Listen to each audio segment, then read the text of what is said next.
Welcome to another episode of the podcast. Today we have a question and answer episode.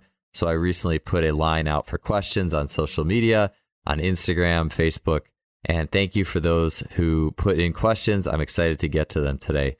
Before we get started with the show, we have our sponsors, Lost Empire Herbs. For 15% off your Lost Empire Herbs order, head to lostempireherbs.com/justfly or use the promo code justfly. Lost Empire Herbs is my go-to supplement company.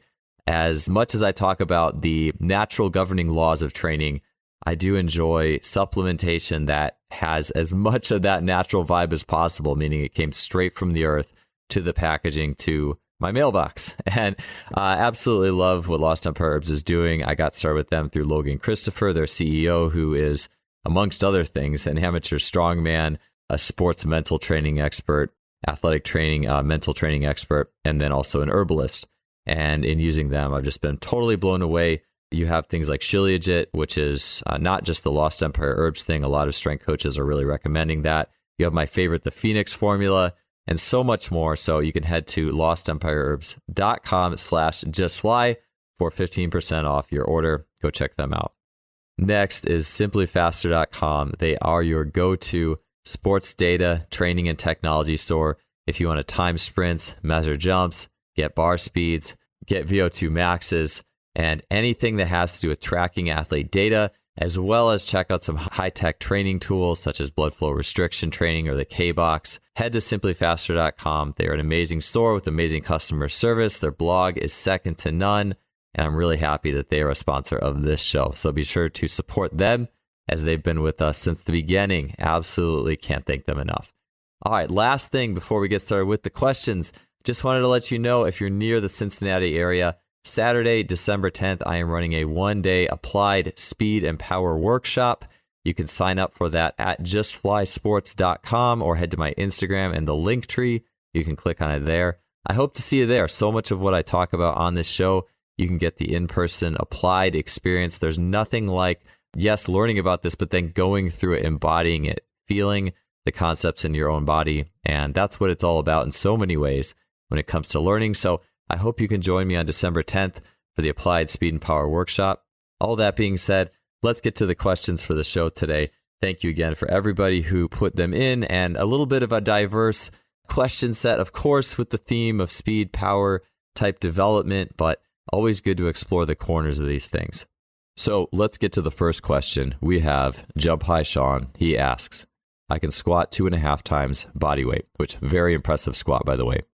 Could I only do jumping and sprinting for vertical jump training? So with this level of a body weight squat, could I only revert to jumping and sprinting with no lifting for vertical jump training? And just a couple quick clarifiers here. With vertical jump training, to me, that's more, especially in light of, I have a very large bodyweight squat. I'm assuming that's more like a basketball dunk, jumping off of 2 legs type vertical jump training, maybe some standing jumps here and there, but something that is more or you could say a volleyball jump, so something that's off 2 legs. That would be maybe opposed to a track and field high jump, so I'm running very fast and jumping off 1 leg. Those are 2 very different strength profiles. Someone who is an elite, let's just say a dunk athlete jumping off 2 legs, they're usually going to have a stronger squat to body weight than an Olympic high jumper. So there's some specificity with that. I'm assuming we're talking here a little bit more, and I'll frame this question around a running 2 legs, so a basketball jump. Of course, you can dunk off 1 leg too, but I'm just going to frame it with the scope of a 2-leg basketball jump or a 2-leg volleyball jump. And so there's a few questions, Sean, that I would ask you before I gave you some principles to consider in your vertical jump journey. The first is, and I'm assuming there was a lot of hard work in getting to that squat. That's a very solid number, but the type of training that you use to get there does play a role in how you move forward. So let's just say if you were a power lifter and you lived and breathed the iron to get to that 2.5 times bodyweight squat versus you lifted hard, but it was also in the scope of everything else you were doing. You were playing basketball, maybe you're doing some sprints or other types of training, and you are lifting, but it's not, the whole training program is not revolved directly around just lifting and, oh, I absolutely have to hit this number type philosophy. I found athletes who, when they push the weightlifting button harder than anything else. And that is the only thing or the main thing that matters. Maybe they weren't doing as good in their other sport, whatever that is. I've seen it in track and swimming. When athletes push that button so hard as almost a compensation, you could say, because the main sport isn't going as well, those athletes almost every time need a significant break from any sort of heavyweight training. A lot of times I will take them to only bodyweight training for a period of time as a washout. And that is always very helpful in those situations. So that's the first thing to consider. I would assume that it's probably a little bit more the balanced situation in your case, which then let's go to the next question. Are you what is your rib cage angle? What archetype of athlete are you? Are you more of a speed jumper or a power jumper? So that's the easiest, most simple way to put it. But then we could also say the speed jumper is a narrow infrasternal angle, typically. The power jumper is more of a wide infrasternal angle. So if you've been listening to this podcast for a while, you are hopefully familiar with those two topics. Rick Franzblau, I had him on recently, and he gave an absolutely amazing summary of how he treats and how he is developing his training programs with those rib cage angles in mind. And just very quickly, a narrow infrasternal angle, if we want to get the absolute archetype of that, look at like a very thin rail like Olympic high jumper, like a Mutaz Barshim type. Someone who is very thin, spindly, rotational in nature.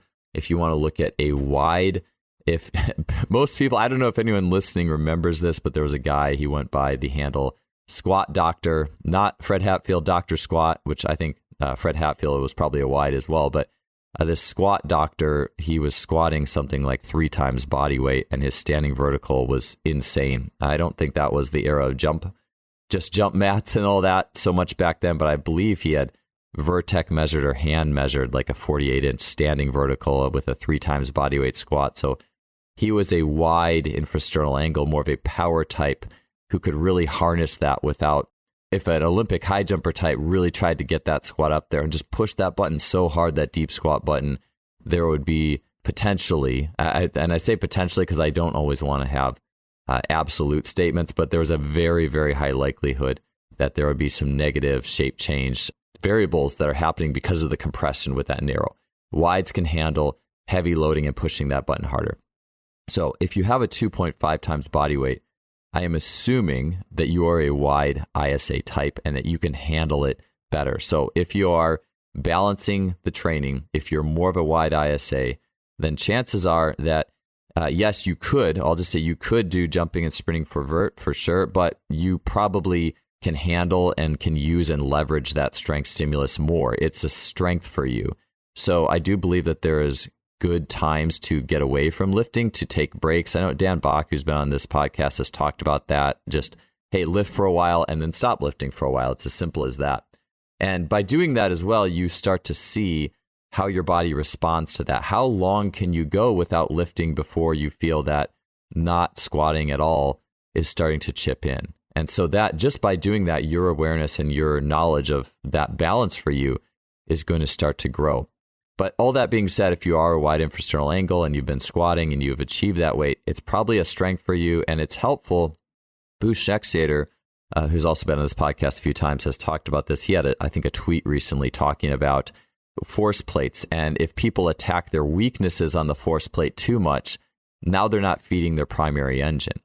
And so you always need to be asking, well, what's your big engine? What's that thing that stimulates your system on a very intense level? And I'll be talking about this principle later throughout these questions. Hopefully I'll get to this question later on.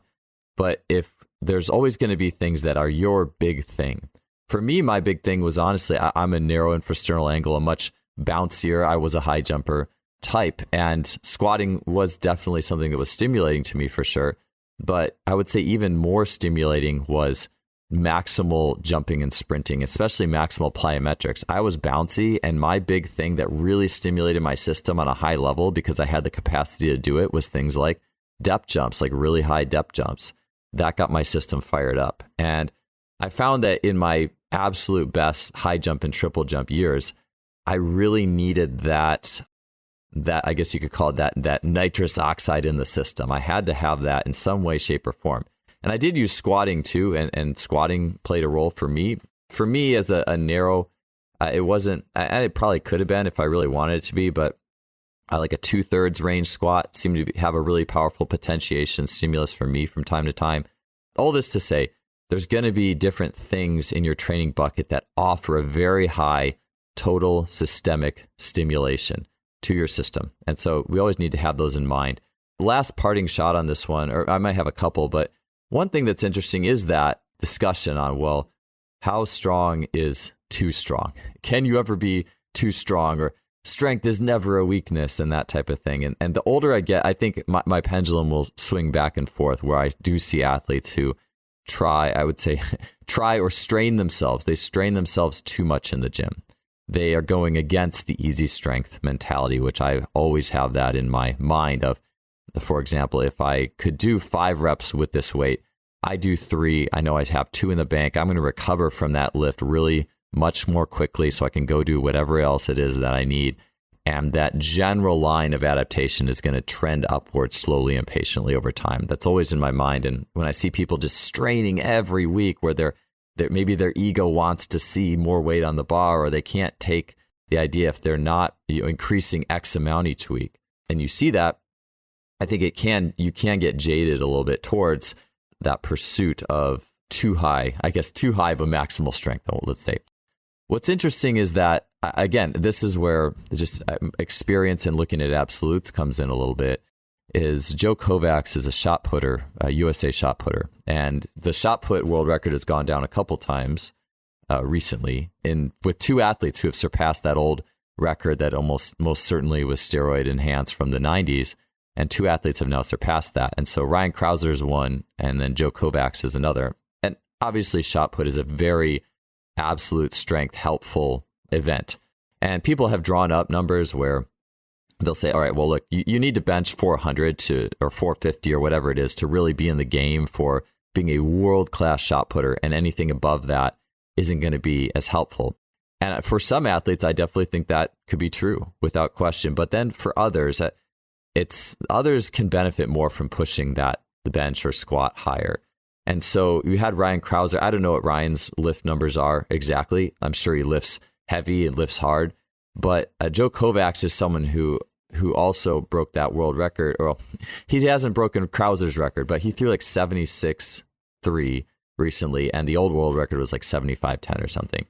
And there was a little bit of a debate, I believe, online where Kovacs was squatting. This was several years ago. He was squatting like 700 for 2 or 3 reps or something like that, some very heavy weight. And the debate was, well, does he need that strength? Does he need it to throw a 16-pound ball 75 feet or whatever? And well, here it was. I believe I don't think he's changed anything with his training mentality. And the guy just threw 76.3, so surpassed that old world record. And I think he is a little bit shorter guy. I think he's only 6'1" or something like that, only 6'1". I say that because Krauser, I believe, is like 6'7".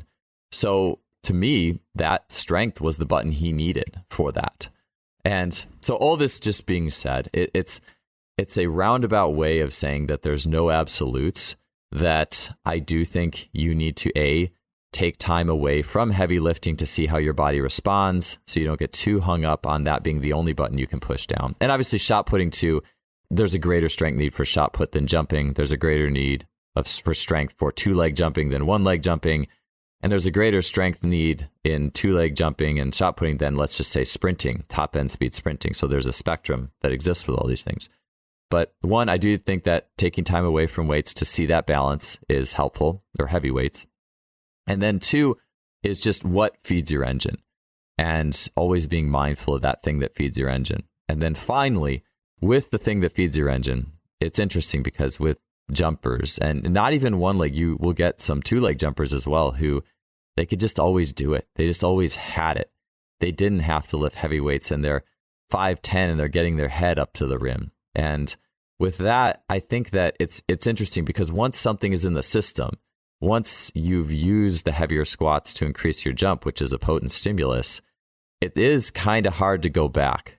Jeff Moyers talked about this, and I think it was from a Natalia Verkhoshansky, that once you have this high intensity thing in the system, it is difficult. I won't say it's impossible, but that thing kind of needs to be there. You've anchored that as a training stimulus. So all this being said, I take breaks again Take some breaks from the heavy lifting periodically. See how your body responds.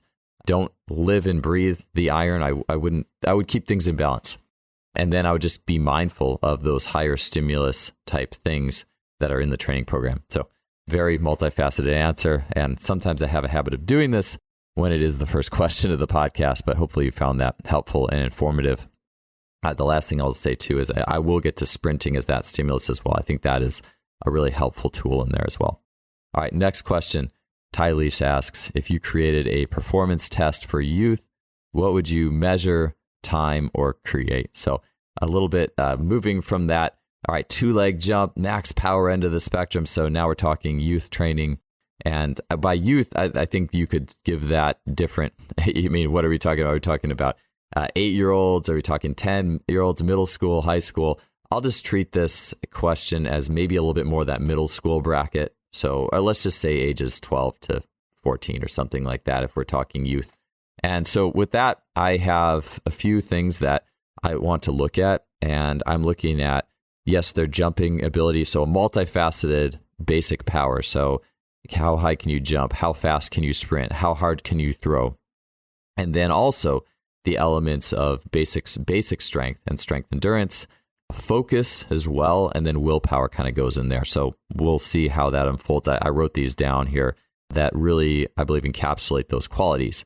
The first one focuses on strength, basic alignment, and then focus. And that one is either an isometric lunge hold or an isometric wall sit with a focus element. So whether you pick a lunge or a wall sit, to me, it's not a huge deal. But as they're doing that wall sit, and I first got this idea or this thought on my mind from Brady Volmering, who I had on the podcast a while back, but he was talking about having different constraints that you put on top of your isos. And I believe one of them was, how long can I do this isometric hold and keep my focus on a particular point? So maybe I pick a point on the wall and I keep my focus on it. And on the offset, people might say, well, why does that matter? But if you spend time, especially, I believe, training youth, training athletes, and honestly, anybody, to be honest, I would say anyone from 10 years old to 18, I see this is, and it's easy to bag on phones and whatnot and the dopamine generation, but the focus is such an important element in the training equation.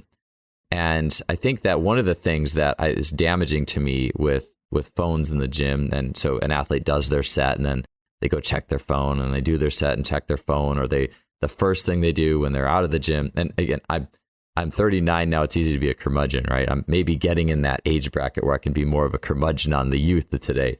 But I do believe that's damaging, because to me, what I have seen in an isometric, and especially after Brady put that on my radar, and I've done Instagram posts on this. I don't know if I've talked about it on the podcast as much, but you can start to see, you train enough athletes and you start to see who's going to succeed and who's not, who's going to make training gains and who's not.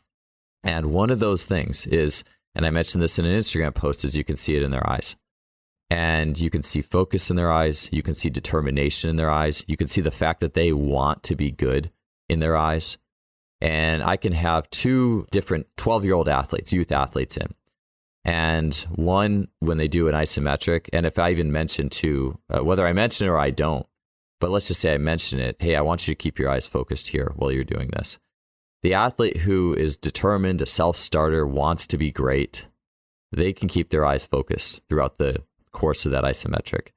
The athlete who just doesn't have, and it's physical and it's mental, emotional, does not have direction, does not have focus, does not have a goal, a vision of what they want to do, their eyes are all over the place. Like maybe they can hold it for 10, but then it gets kind of uncomfortable and they're just looking off to the side. And if I don't say anything about the eyes, they're looking all over the place, anywhere but straight ahead. And you see this in the eyes of elite athletes. I've had the good fortune to spend time around Olympians, to train Olympians in the weightlifting scope of things. And you see it with them. And there was an old training video I was watching. It was with Nick Simmons, an 800-meter runner, who does a lot of fun run-based videos now. And I think he does an awesome job getting people excited about running and track and field type things. But if you watch his old training videos, I just view, I mean, I never was able to spend time watching him train in person or anything. But if you look at somebody who's not built like an 800 runner, like if you look at like an 800 runner in track, you think like David Rudisha, that guy's got super long legs, super tendony and springy and efficient looking. And Nick does not look like that. He's a little bit shorter and stockier. And he ran 142 something in the 800, and the world record Rudisha ran like 141.00. But you think, well, what did it take for this guy to get to that level?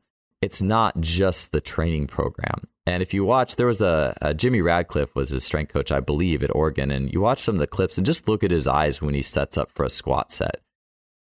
You can see that laser-like focus is there. And once you start to see that and notice it in different athletes, and it's something that you do pay attention to, and you can't force someone to do that. You can't force someone to have a vision. But athletes, you see that in athletes, and I do believe that a focus is really important there. So super long-winded answer to some sort of, hey, all right, we're going to do this wall sit, and I want you to pick a point on the wall, and as soon as you look away, I'm going to stop the clock.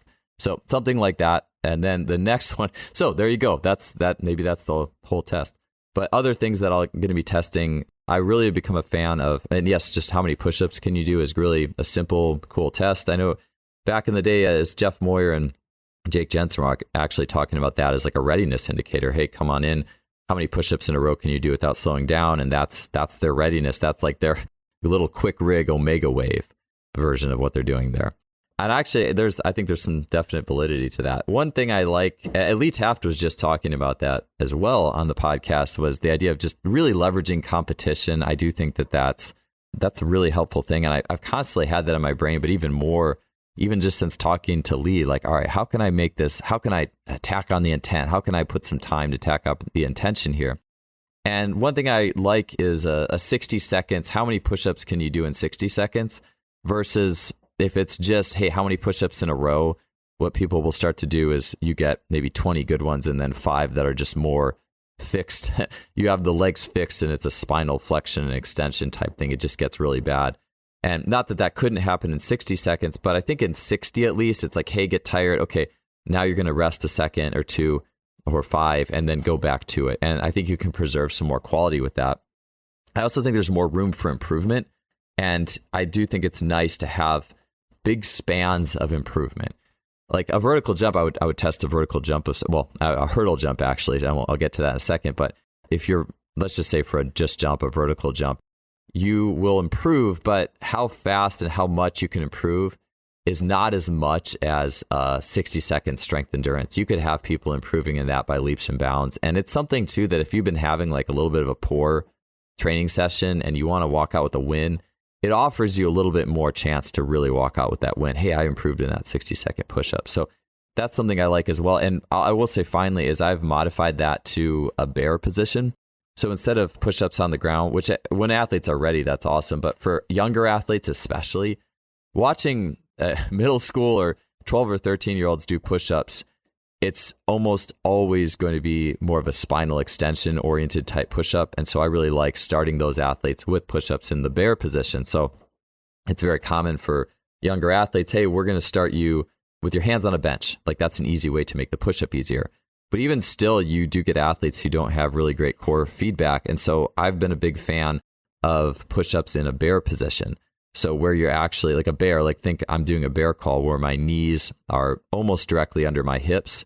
And it's really hard to cheat the spine when you're in that position. It's hard to have the legs fixed and just get extra extension in the spine to finish the push-up. So that's a nice way to put in some basic constraints for a younger athlete where they're not going to cheat it as much.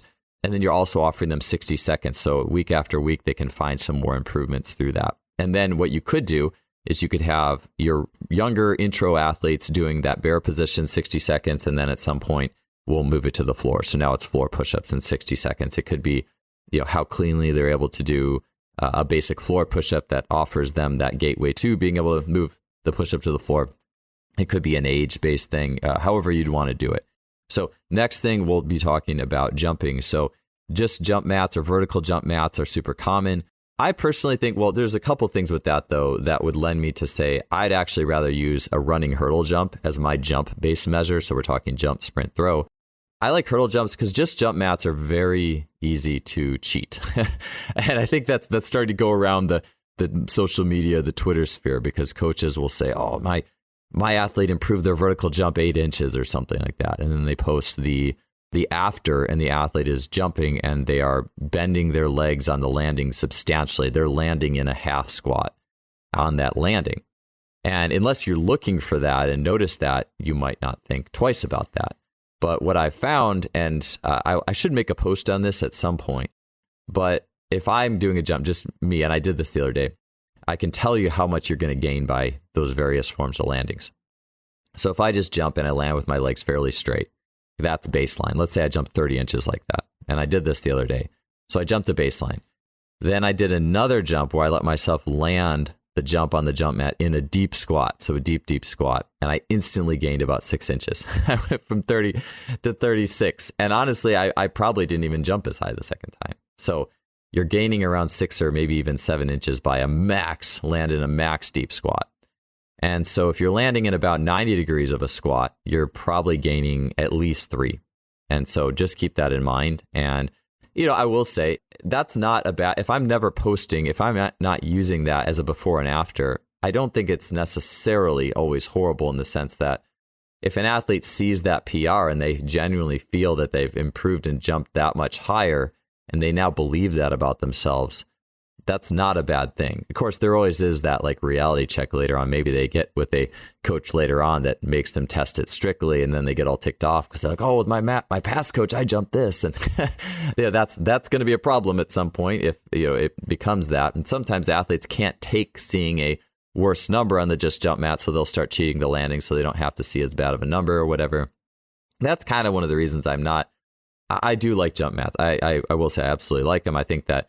I have a plyomat as well, and that has a lot of really cool options, RSI options, or I'm sure you get it with force plates too. So not that I'm not a fan of jump mats, but I like the hurdle jump. And I will say, though, too, the hurdle jump doesn't account for height. If you're really tall, you're going to be able to jump higher. But in terms of something that relative to you is giving you great feedback, it's not just a test, but it's also a great exercise. It's just, hey, go run and jump over a hurdle off 2 feet or even off 1. Maybe you do different tests. What's your best 2-foot jump over this hurdle? What's your best 1-foot jump over this hurdle? I like using that for athletes and athlete feedback on that youth level. And even as you move to high school and college, I think it's a great test. I will test using a basic hurdle. And when I say basic hurdle too, get the 60-inch tall agility plyo hurdles. They're yellow. They're amazing. You put sand in the bottom. They're not too terribly expensive. Those are some of my favorites.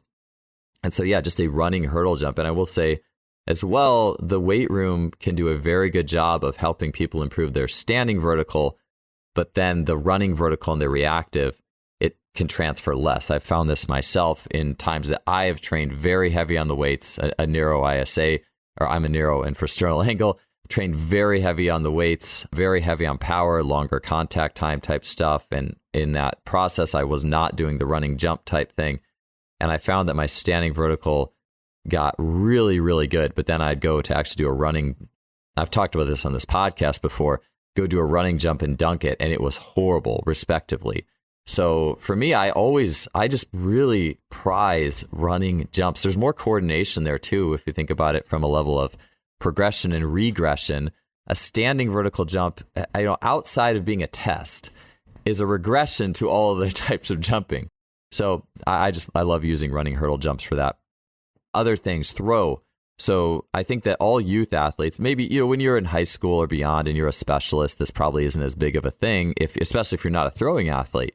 But for me, no matter what sport you play, where you're going, if I have athletes who are in that 12 to maybe up to 15, 16-year-old bracket, even if you're a basketball player, I still want to do a light medicine ball overhead throw for speed or distance and a side throw for speed or distance.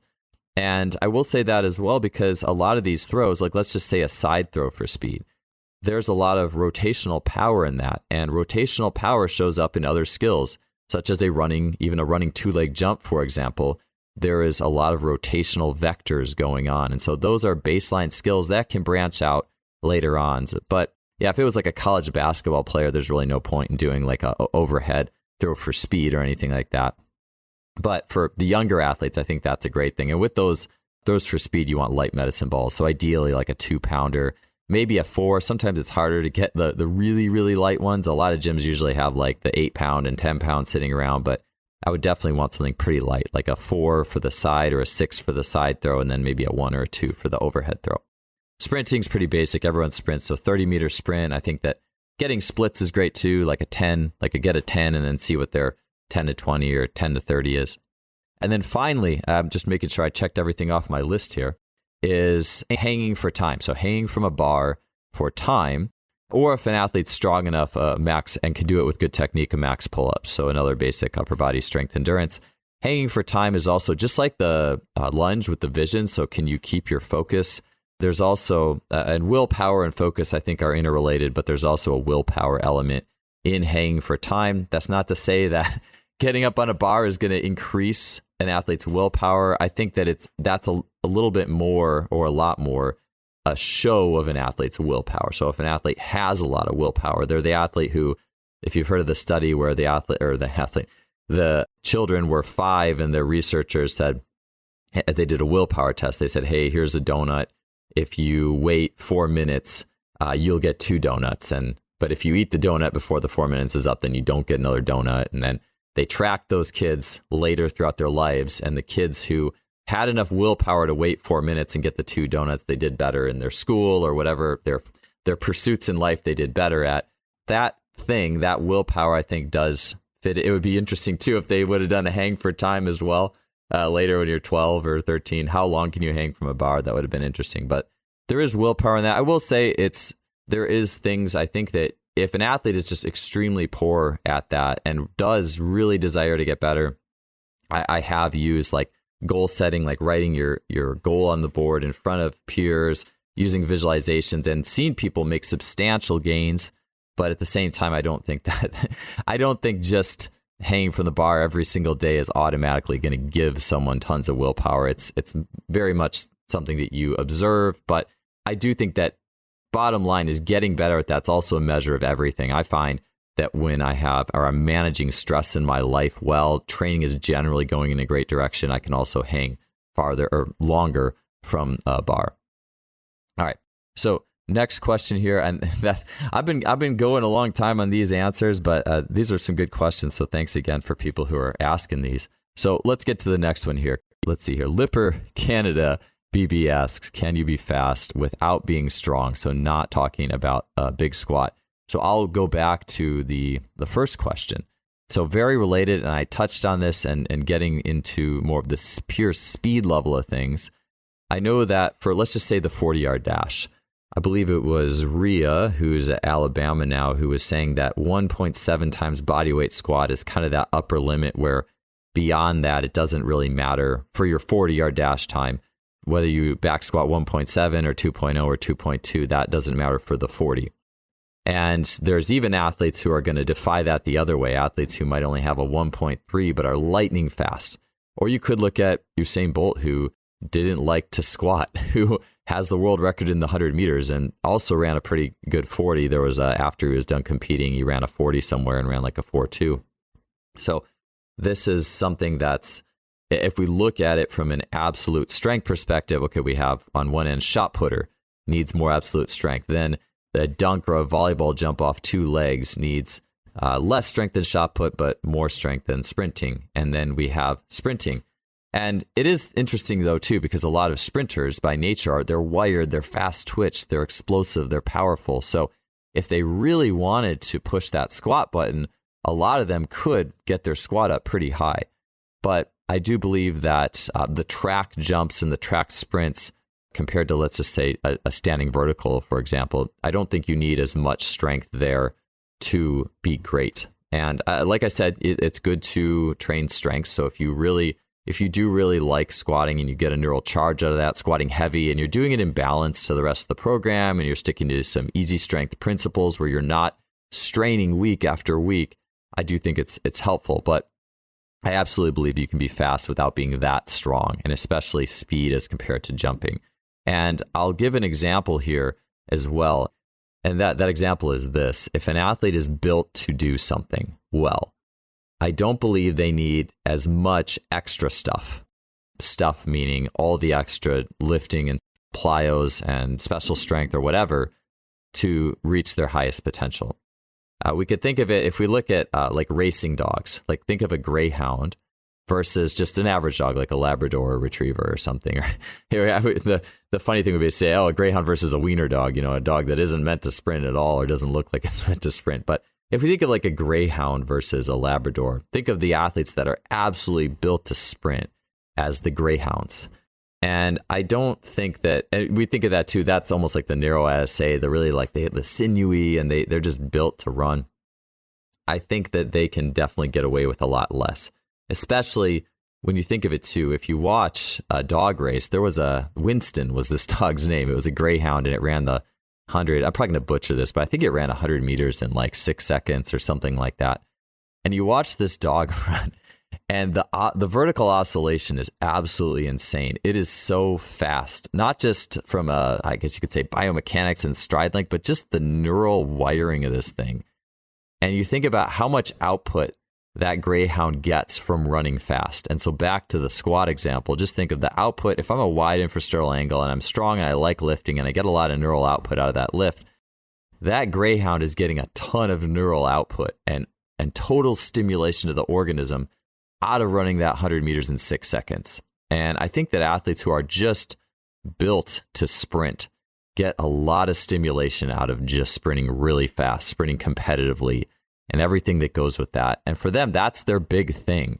They don't need as much extra things outside of themselves. Whereas maybe more that Labrador type, you could just think more of an average build. There might be other things that they can do that they get that extra neural stimulation out of. Maybe it is lifting heavier, maybe it's doing the plyometrics, and they might have a more diverse skill set of things that really stimulate their organism to its highest level. So again, for me, that was plyometrics really helped me to do that.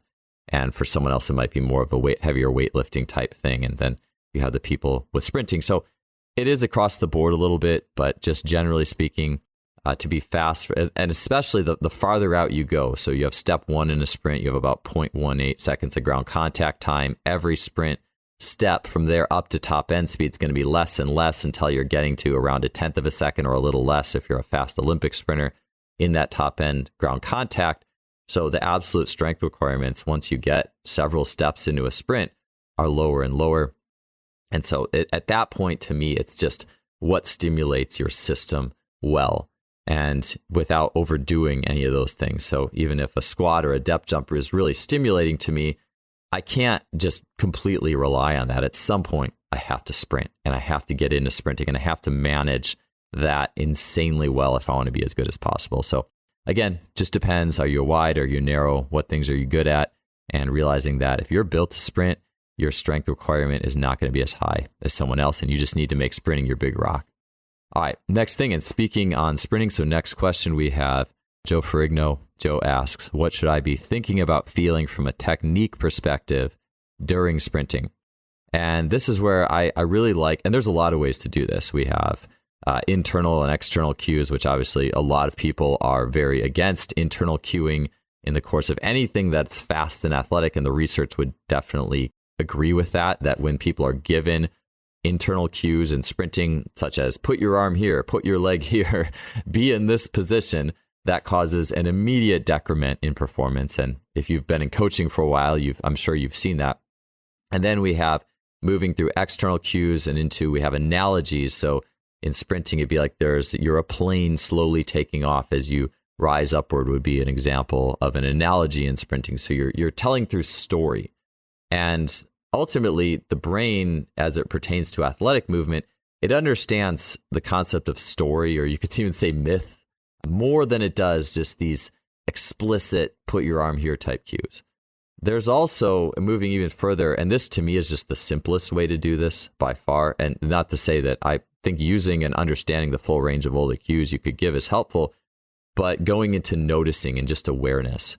And I think no matter what your skill, your skill set, your cueing set is, no matter what, we need to be on that awareness train on some level, that noticing train. Helen Hall calls it the gift of notice. And so I've spent a lot of time on some answers thus far, so I am going to go into just the level of noticing and awareness here. So on the way of notice, when I'm in upright running, you could, for example, notice, instead of saying, put your chest here, stick your chest forward in front of your hips, lean forward this much, I would say, notice how as your chest pushes forward in your sprinting, notice how that changes things. Notice how it feels. Does it feel faster, easier? Does it make other things change in the sprint? I might just ask you, I might not say, oh, that looked good. I might just say, hey, all right, so I asked you to notice how your chest changed the sprint, the position of the forward lean. Tell me what you noticed there. You can take that to shoulder roll. So where your shoulders are rolling back and forth, just notice how much they are. That's all I want you to do, is just notice how much they're rolling back and forth. Same thing with the hips. How are your hips oscillating? What's the amount of hip oscillation as you're sprinting? And within oscillation, that might not mean anything to a particular athlete who hasn't. It might not mean it. You might have to actually give them something, a motion to help them understand what oscillation is.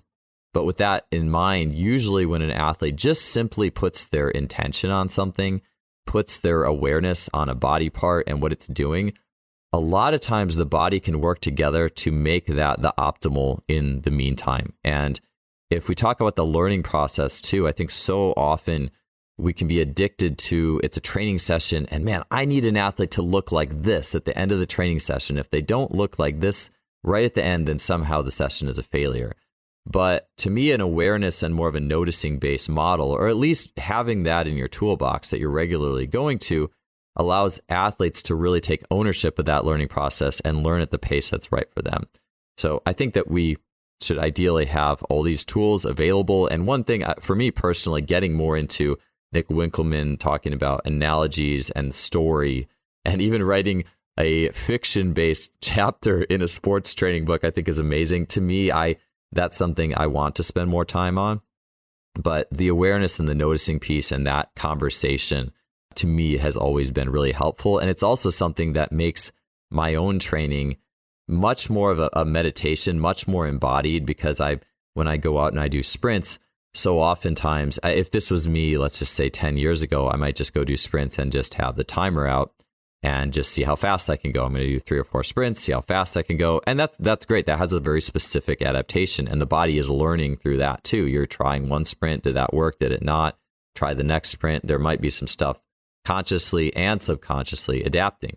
Nowadays, especially to having more in my level of awareness on things that go into sprinting, it's fun to do a sprint and just notice what happens.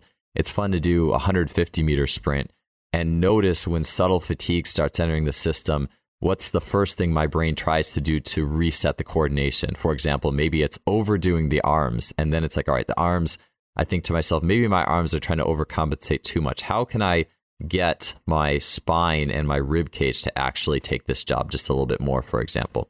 So just things like that, things that are subtle and notice-based, notice what your body's trying to do.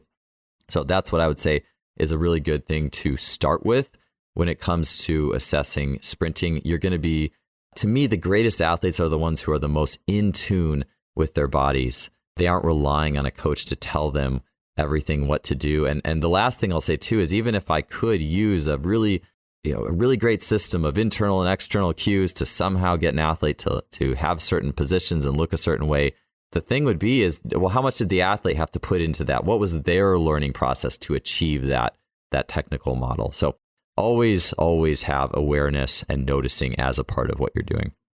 Next question, Ab14 asks, how would you structure a winter sprint training program for a sprint track season? So there could go a lot of different ways here. I will say, if you are doing winter sprint training and it's a spring track season, I think I wrote sprint track season there. If it's a spring track season, I'm assuming it's high school track. And so for high school, and this would go for a lot of levels on, and it just might change a little bit as you would go down a level or up a level.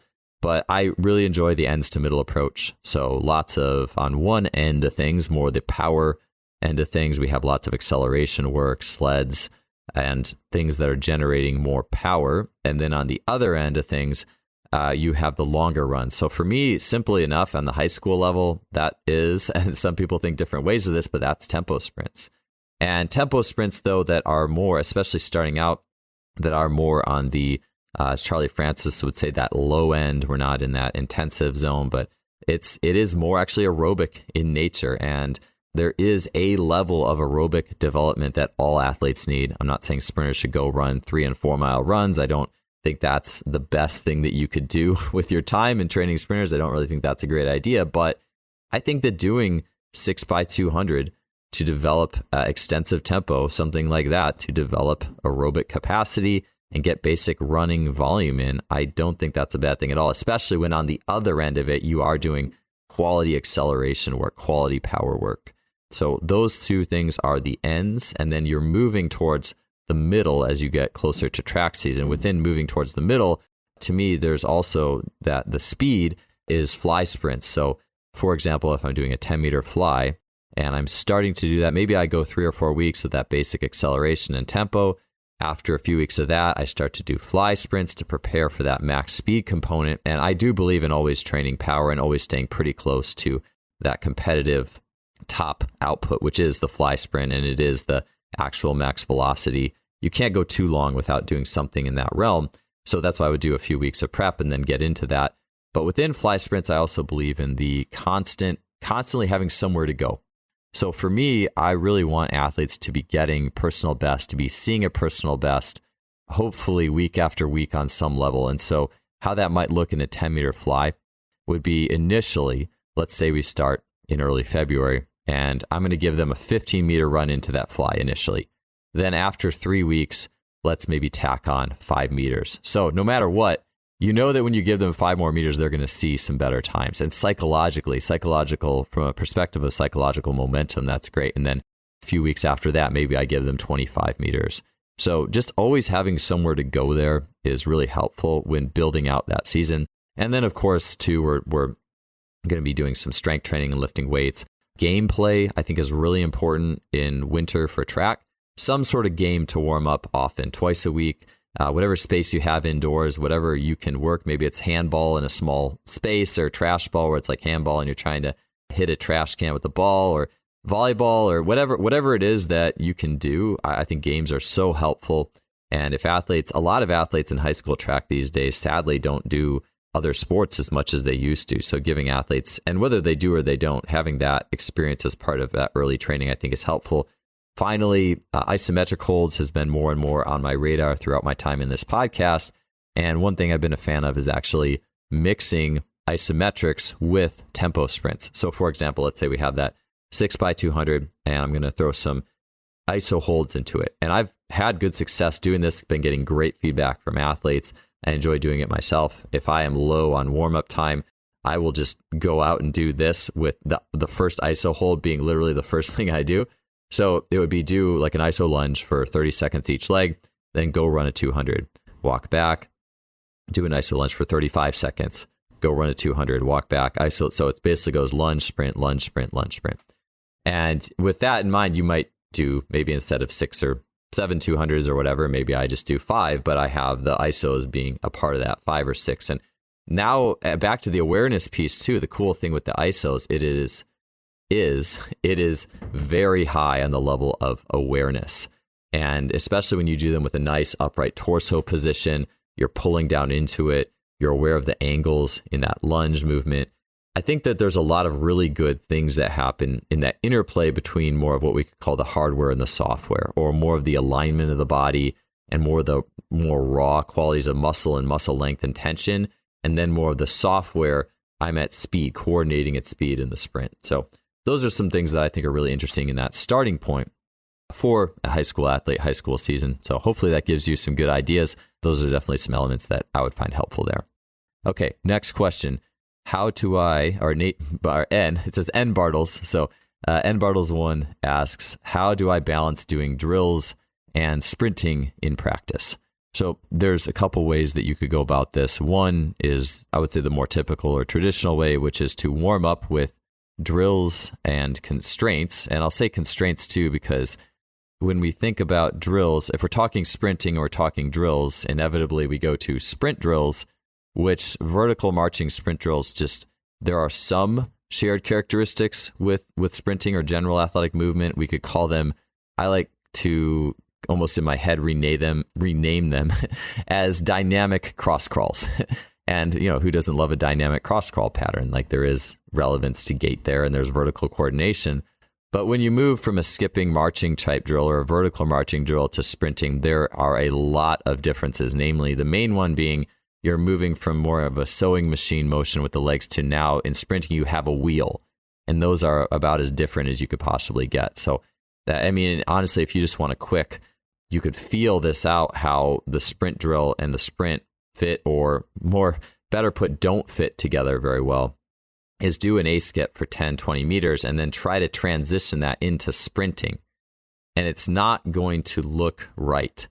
If athletes who don't know any better and are taught to run tall and lift the knee high and step over the knee, it will feel right if that's what you're trying to do. But if you look at how athletes actually sprint and you compare that to an A-skip, then it is completely different. There's a video, and when I do presentations, sometimes I will highlight there is this athlete who the coach is having her do an A-skip and then has her transition that A-skip into a sprint. And there are so many things off with that sprint, from arm position to the timing of the knee swinging through, which now is way ahead, actually. The knee swing is way rushed in that situation, instead of being a balanced wheel with balanced front side and backside mechanics working together. It just doesn't really work out. If you've been listening to this podcast, you probably know my feelings on the specific transfer of sprint drills to sprinting. Again, I think there's just fine general adaptations that those can offer. And in many cases, I would just do them at the beginning of practice, just as a group rhythmic cross crawl. There's some extensive plyo qualities to it, activity, but I wouldn't try to say sprint like this. So in terms of drills and constraints, I'll talk about things that I feel like have more of a closer intersection to actual sprinting. So we could say for those, let's say mini hurdles that are low. So 2 to 4 inch mini hurdles, running over those, running up a low grade hill. That's a basic constraint of sprinting. You could also say running down a low grade hill, or light resisted towing. Like, these are all basic constraints of sprinting. So what I could do is, yes, I could warm up with these, but I could also superset these. And now, again, we're talking about constraints, and we're not talking about typical sprint drills. So I could superset a low-grade hill sprint with a regular sprint. I could superset a mini hurdle run with a regular sprint, those types of things. I could also warm up with them. You could intermix them as needed, but I just think that the closer the constraints are in nature to the actual sprint that you are doing, I think that it just all comes more naturally and more intuitively, and you can really be creative with it. In many ways, too, people will do, you could look at the Bondarchuk model, and I don't know that he always did it like this, but you start with the main thing, so the sprinting, and then you move into the special exercise. Maybe that's a hill sprint, and then you move into the thing that less transfer, so the weightlifting, but still general adaptation is important, and so on down the line. So many things that you could do with that, but I think the key is just that finding the constraints that fit more closely, that are the SDEs, or special developmental. They're much closer in nature to the actual sprint than a sprint drill, I would say, is more of an SPE, which is that third brick down. It's even farther down. It has less in common. It has some in common, but it has less. I could talk about that for a while, and video would be helpful with it, but those are just things to keep in mind there. Okay, next question. Raj asks, how do you differentiate between knee collapse and shin angle change in sprinting? And this is a big one, because this actually fits into a little bit of the talk on, or the thoughts on, the run tall. What's too tall? What's too squatted? Who are you telling me I should run squatted or tall or whatever? To me, a lot of it just has to do with timing. Okay. And ultimately, when it comes to hip height in running, I believe that we all have our own signature hip height. Look at the difference between men and women, for example. Women have a naturally lower center of mass than men do. And if you watch men and women sprinting, I had a few posts on Instagram of it was like the anchor leg of the 4x100 meter relay. It was either the recent World Championships or the Olympics. I want to say it was the Olympics. And if you watch the women, and it's the same camera angle, women have a generally lower hip height and a little bit more knee bend at mid stance than the men do. And so in looking at that, it makes sense. Women have a lower center of mass. And that's not the only factor. There's many factors at play here. But if we look at the water or swimming, swimming, I think, can teach us a lot about track and field and technical acquisition. And Bill Boomer, who recently passed away, but I think Sam Wiest, who was on a while ago, may have mentioned Bill Boomer. Bill was a coach who had, I believe, no swim experience, and then got into swim coaching with a very beginner's mind. And one of the things that Bill did that I thought was very interesting is he had athletes do or find what was called their aquatic signature or their water signature. And to find that, they would lay face down in the water and just surrender to the water. They would let their body find whatever its natural position was in the water. And for some athletes, their feet would sink farther to the bottom of the pool than others. Other athletes, their feet would be higher to the top of the water. But whatever position you found yourself in, and for me personally, my feet will sink almost all the way to the bottom. Maybe that's why swimming was just not my jam so much, but I'm sure maybe Bill could have definitely helped me out there with that. But whatever your signature was kind of dictated, or it really gave influence to what was the ideal swim stroke that you would use, or even swim distance, I believe, a little bit. Those, I don't know exactly, but I know he used the signature to really help determine the stroke type and what your main strengths were going to be in the water. And so he could watch people do this signature movement, this signature lying down, and then see what position they ended up in and be like, hey, I think you must be, and not knowing anything about their history, say, well, you must be a breaststroke, or you might be a butterfly, or this is maybe your best race. And we don't, like Kibwe Johnson said on this podcast, is when we try to put everybody in the same box under the same principles, we really can hurt the artistry of all this. And to me, there's not a whole lot better example of artistry, treating each athlete as an N of one, and Rick Franzblatt talked about that as well, than having some sort of signature. Now, it's probably harder to do that on the land than if you can have an athlete lay in the water. But that just being said, there's a lot of different potential hip heights. And so with that also being said, so the question that Raj asked, I think it's awesome. How do you differentiate between knee collapse and shin angle change? And I think that the question would be, well, when are you running too squatted? And we're doing squatty runs for training, and isn't that going to teach someone to run too squatted and X, Y, Z? And I don't believe so. But if an athlete did come in, I will say this test would be helpful to determine if an athlete might be collapsing too much in the scope of running. And so when an athlete sprints and the foot is going to it'll hit slightly in front of the hips in upright running. You need that vertical support if it hits directly under the hips. If the first contact is right under the hips, you're probably going to fall on your face. And the body is really smart, and it knows that the foot needs to strike slightly in front. What's going to happen is that foot's going to hit. As the foot hits in sprinting and the hip passes over the foot, when the hip is directly over the middle arch of the foot, there will be some bend in the knee. There has to be. There cannot be a completely straight leg at that point. So there's going to be some bend in the knee, and then the hip will keep moving over the foot. So the hip will now be in front of the foot. And now here's where I believe we know if it's a collapse happening or versus good solid shin angle change. So the shin angle just changing as the hip passes over the foot. So when the foot first strikes in sprinting, the angle of the shin will be negative. It's angling backwards towards the hip. When the hip is in front of the foot in sprinting, the shin angle will be positive. So that change, that forward rolling, running is angular, that forward roll is shin angle change.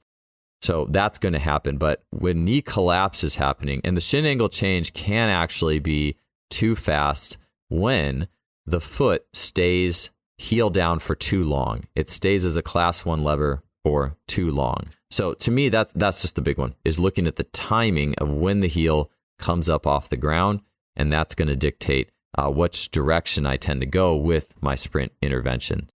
Next question, we have Coach D. Shack. He says, how do you like laying out a warm-up? Any typical progressions or key movements? And so just quickly, this is a great question. I absolutely love the warm-up, the dynamic, the game and play-based warm-up thing. I did a podcast with the guys at the Cutoffs and Coffee podcast. That was a lot of fun, and I went all into my warm-up process there. And so I'll just quickly touch on this, as I like doing the, David Gray said, it's sensory to intensity trend. So for me, sensory to intensity means that we start with things that are more on the ground. So I'll start with a lot of crawls and groundwork and that type of thing, and trying to move it at a quicker pace. Rhett Larson, when he was on recently, he talked about the thermogenic box that he wants to check. And I think that's really important. It was Anthony Blazevich who was on the podcast back a long time ago talking about how just muscle temperature increasing has a direct correlation with power output. So we need to increase muscle temperature. So I get it a lot of times by doing high density crawl based things on the ground. So a lot of sensation. You have the hands on the ground as well. You could also move directly from there. And I've done this before, directly from the ground. If we talk about things that are more ground, as Pat Davidson would say in the podcast he recently did, staying in the theme of more ground is moving from ground-based work to roughhousing. Roughhousing, you're also interacting with objects that aren't as deformable. You're trying to push someone else. Like if you have like a push off the log competition, you have athletes on a log, which that actually is more, now that is less ground, but you're trying to push the other athlete off and you're interacting with them on that level. Or you're trying to wrestle a med ball away from the other athlete, something like that. So you're moving up the sensory to intensity chain, and then now maybe you're getting more airborne. You're now going to start to get into some chasing or racing or more ball-oriented type movements. Maybe it's the tennis ball drop drill now, where the athletes are now racing forward to catch the tennis ball. So that would be just one way you could do it, where it's ground to something that's roughhousing, that now you're standing up on 2 feet, but you're still having more of a non-deforming interaction, and then you're moving into higher velocity stuff with a ball. So that's one way you could do it. Another way too, to be honest, is, and there's so many ways to do a warm-up, so many ways. And if you listen to Rhett's podcast, you'll definitely see that. I mean, Rhett loves the idea of every time there is a novelty element. And Rhett gets his, I know he scripts his out. We talked about this, where I actually go a little bit more off the cuff. And so I guess I get my novelty by I'll watch them. I usually will know the first few things I'm going to do, but then as they're doing that, I get an idea. Hey, let's try this with the group now. I think, and then judging the energy in that movement and seeing how it goes, or knowing how many rounds of a warm-up circuit to do based off the energy and how they're interacting with that. The other thing I'll say with the warm-ups that I really like doing, and I mentioned this in the podcast with Rhett, is I do like, there's the fun warm-ups, the novel, the games, getting that social and emotional interaction to really warm people up the way a game of basketball warms you up for a vertical jump, or honestly any game. Like Ultimate Frisbee I've been playing lately, and that's helped me to hit verticals that have been way higher than I've tested recently. But you can also use an iso hold for a warm-up, and that's like an austerity measure. And so often, I mentioned the phones at the beginning of the podcast, I think so often we are so at the level of comfort and things that are interesting and entertaining, we never really get into austerity, which is kind of taking all the fancy stuff away, a Spartan mindset. And if we get, I think that a Spartan mindset periodically and regularly, to be honest, but you can do that in the warm-up as well. A common trend might be to have the fun warm-up, then do more of your lifting or outputs, and then do the austerity, which Austin Yoakum, I think Will Rattel were talking about that. There's so many ways to do this, but you can also do the austerity measure before the lift. So, hey, we got squat day today. We're going to start with 5 minutes on the clock. I need you to hit that wall sit for as long as you can in this 5 minutes. Shake your legs out, and then, all right, let's say we'll start with the first set here, something like that. You can do that too. And again, I think that you can become imbalanced sometimes with the too high. If training is just everything is hard, and that's the only thing you have to make training more difficult, I think that's an issue. But treating things on the level of austerity, I do think is also important. So, all right, other questions here. A lot of really good ones, and my answers have definitely been on the longer side of things. So I'm sorry for people who have asked, and I haven't been able, or I won't be able to get to these due to time, but we'll just keep rolling here. Alex Hunt asks, have you experimented with long distance skateboarding, scootering to help with long jump, etc.? Love this question. Brings me back to Sheldon Dunlap's episode. This was back. Sheldon Dunlap back. I don't remember what it was. It was before episode 100, I want to say. And he was talking about longboarding and how the leg that was interacting with the ground, he ended up getting more pop with that for his long jump. So short answer is I did do some skateboarding actually. And I was thinking about Sheldon's experience when I was doing this. I went to Return to the Source, which is Rafe Kelly's retreat back in summer of 2021. After that retreat, I decided to take a short break from traditional training and just do like skateboarding for a few weeks. And it was a lot of fun. I really enjoyed it. I will say I don't feel like my foot outputs for me personally, and maybe I wasn't going as far as Sheldon, maybe just a little bit different with the variables there. But for me, I would say I didn't really see that in my single leg jump show up as much, but maybe I wasn't as good at it either. I had, for some of the time there, I had a board that was horrible and old and not fast at all too. I will say I do rollerblading, and I rollerbladed a lot in high school. And if we talk about less ground or the proprioceptive foot training, Gavin McMillan, if you look at his training, and he was on the show talking about like figure skating early on in his career, and then that being really athletically helpful for him. And then they do a lot of the balancing high, less ground foot stuff. If you rollerblade, you feel the dynamic stabilization of the foot and ankle happening almost on the millisecond as you're going, especially if there's like little rocks or you're trying to balance on one leg. It is just crazy the amount of foot and ankle stimulation that you're getting with that. And so often we do just think of training as things that only happen in the gym. I can tell you, I think that doing a lot of rollerblading and that type of thing when I was younger really helped my foot and ankle strength and function moving into more of a high performance track and field situation later on. So yeah, I don't have the great experience to really give you a good answer on the rollerblading, longboarding, but I definitely don't think it's a bad thing. I think anything where you're on a board on wheels offers that nice, less ground stimulation. All right, next question. It's me, Super Mario 20. Your opinion about Jefferson curls. So yeah, I think Jefferson curls were basically you're rolling, spinal segmenting down, standing on a bench with weights. It's like the opposite of an RDL where you're basically touching your toes with weights.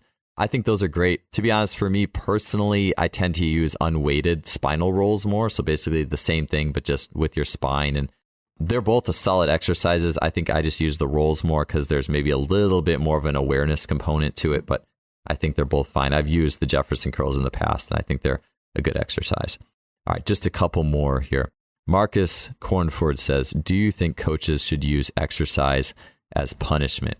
This is an awesome question. And I think because this, so often a lot of the questions too revolve, and which is amazing, but more about speed and power and all those constructs.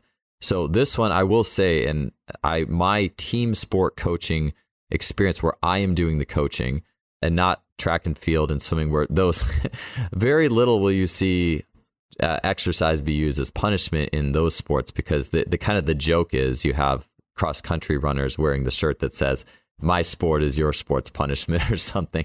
So I'm more talking about team sports here. And I think it's very easy. And I've heard like really smart people talk about not using exercise as punishment in a team sport. And I think it's more the word punishment, maybe if we reframe that.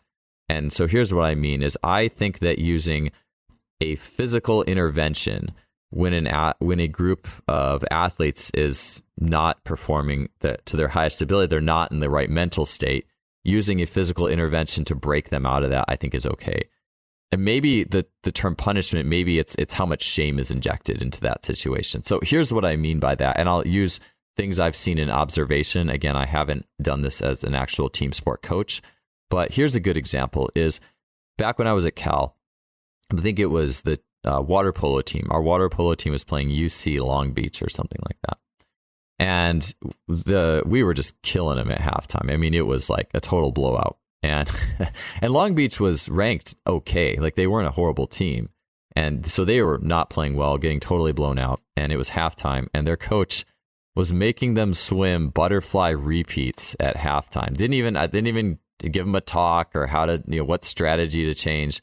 Literally, it was jump in the water and do these butterfly repeats. And the crowd was like kind of laughing at them a little bit, like, they're getting it from the coach. They didn't even get a talk. They just have to jump in the water and swim these repeats. And it was kind of funny. But to be honest, this is the interesting thing. And again, this is just a single example. I don't have multiple examples to draw from. I'm sure for every example like this, you probably have another one that might say the other thing. But that team, that Long Beach team, came back and they didn't win, but they played a lot better. I mean, a lot better. Everything changed at halftime for them. And I'll just say this is, the man, Tony Robbins, said this was his phrase was, if you're in your head, you're dead. And what he meant by that was, if you're running mental programs that are keeping you out of the present moment, keeping you from the thing you really need to do, you need to get in your body. And I think for Tony, the solution he had given was he just go like jump in the cold plunge or something. I think he had at his house like a little like in ground like thing you could jump in, and to get you out of the programs in your head. And I do think that intense exercise, that you could view it as punishment, but I think that intense exercise can offer you an opportunity to get you out of your head in that manner. And hence the team was playing much better after they did that. They didn't need to be talked to. They needed to get out of their head. Whatever program was stopping them, apparently butterfly repeats were what was helpful for that case. And I think, though, that there's a balance to everything. So this is just, again, with my limited experience and just kind of spitting some thoughts out there. But doing here's an example where I don't think it would be a good use of that at all. Would be, all right, the team lost the game. You're a basketball team, you lost the game. And next practice, the coach, as punishment, says, all right, we're just going to start practice with all these sprints because you're being punished for losing or something. And I don't, that's where I would think you've lost the flow state, the context, and now it's just because you're mad you lost. Like that would be more where I would go with that. So I just think it's a balance with that. And that all being said too, I think answering this question, it's easy to in light of the fact that many teams are over conditioned. There's too much running, not enough sport specific high velocity work. Is also very easy, and it can be convenient to just lump in any extra conditioning done as, hey, you need to get your mind right. Let's on the line, run these sprints. I do think snapping people out of mental states and using that to do that can be helpful. And then I also think too, it's also very important the mannerisms, the relationship of the coach with the athlete. A coach can be very tough and the athletes can love them. I think we saw that with, think what you want, I guess, about, I don't want to get too far down these rabbit holes, but like Pat Summitt with basketball, Bobby Knight, like super tough coaches, but the players who made it through absolutely love them. And there is something about that. So anyways, don't want to I'm sure someone could debate me on those things, but to me, they're very interesting observations. And the good coaches that I had throughout, especially like my team sport experience, basketball, they would rip me. I'd get on the line. The team would get on the line for messing up. But at the end of the day, you knew they wanted the best for you. They absolutely wanted the best for you. And there's something that's about that. So it's all balanced. And I think it's important to look at things in context with that. All right. So I'm just going to get to one more question here. And that is Ryan Banta. And Ryan asks, what is the biggest thing you have learned in the last 2 years that's helped your coaching? So this is a huge question, and thanks for asking it, Ryan. I had to write a few things down and gather a few thoughts together. And I'll just say that I think directly the biggest thing, there's a lot of like kind of slow burning questions that I keep gradually getting answers for as I move through this. But the thing that I've been building up and improving over the years, and in my last few years at Cal, so 2019, 2020, this was really starting to come on. And then it's just gotten better and better from 2020, 2021, and 2022, is linking up the hardware with the software. So Dan Fichter, a long time ago, I think on this podcast, had said that the strength dictates the function.